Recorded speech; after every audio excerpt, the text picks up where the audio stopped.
Hello there, Chaz Marler from Pair of Dice Paradise here, and you know what? Every now and then in your board gaming career, you will come across a game with something incorporated into it that is so strange, so unique, that you can really only discuss it after first showing a custom-made title card to introduce it. And that's why we present Brilliant or Bumbling Board Game Designs. You decide. That's right! Today on whatever name I come up with this segment later while I'm editing its title card, we take a look at 1992's Gangsters.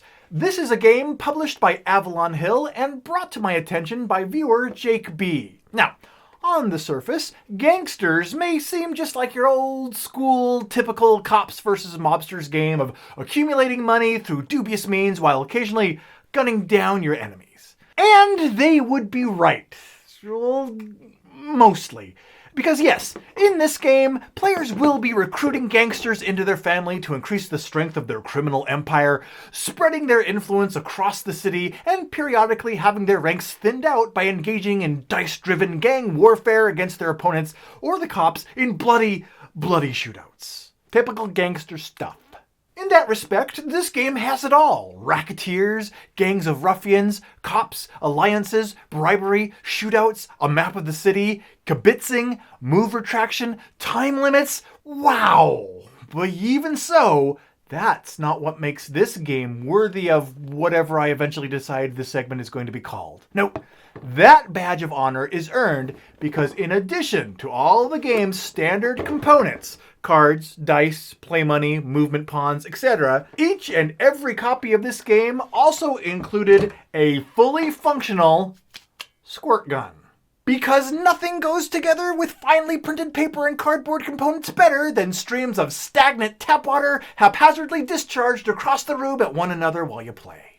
Now, love it or hate it, you gotta admit that incorporating a squirt gun into your game is pretty unique. So, I want to know, how is the squirt gun utilized in Gangsters? Well, Section 12.8 of the good old-fashioned rulebook here includes the one and only mention of how the squirt gun is utilized. Quote, each time that a player loses a strength point in a shootout, he may be shot with the squirt gun as an added incentive to avoid gang wars or shootouts with the cops. And that's it. That is all it does. Avalon Hill was willing to shell out an extra $1.95 in production costs per copy of this game just to give players the opportunity to dampen their opponents. Was this a commendable effort in game design? An innovation ahead of its time? Or just a gimmick to sell more games to the summertime recreational water sports community?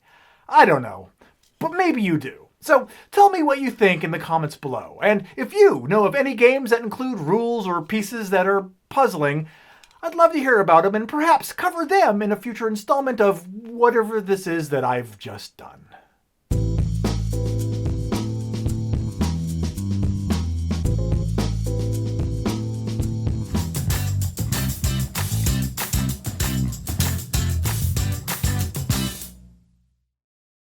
So all I need now is a name for this little series of segments. Board game befuddlement? Dice disasters? Pair of dice paradoxes? Your game's weird.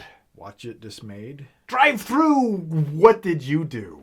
The dice glowers? Okay, so if you can come up with a better idea for the idea behind this premise, let me know that in the comments below as well, because apparently I'm flummoxed.